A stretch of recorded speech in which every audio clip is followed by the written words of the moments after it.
Obviously, the back and forth that you've had with the Bush administration calling President Bush's foreign policy kind of a bunker mentality. We heard from Secretary of State Condoleezza Rice saying that that was ludicrous. And obviously, you said everybody has a right to their opinion here. But take a page from the Republican playbook of a former president, Richard Nixon. He went to China. He changed that relationship and U.S. policy with that country. Would you be willing to actually go and make a state visit to Iran? You would never say what you're going to do in terms of dealing with a government like Iran. A lot of it depends on how responsible Iran's going to be. What would they have to do? Today, the answer would be no, because we don't know what they're doing with nuclear development. We don't know whether Ahmadinejad is willing to back down on his condemnation of Israel. So far, he hasn't been. So you don't honor and reward him with, a toast.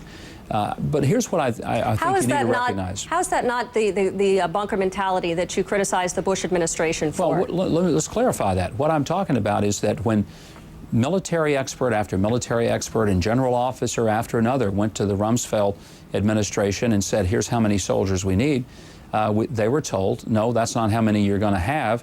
This is what we're going to give you. And it was a matter of saying, we're right and you're wrong. You need to listen to your battlefield commanders. I realize you have civilian authority in the military, but the Powell-Schwarzkopf doctrine in the military is how I would operate. And here's how it is. First, you clearly define what the military mission is, and you spell out what victory looks like. Secondly, it's not a light footprint. It's both feet stomping when you go in. You go in with overwhelming force. And thirdly, once you engage in battle, you don't let the politicians second-guess your general officers out there in the battlefield command. Governor? You give them the tools they need, and you make sure that they can succeed.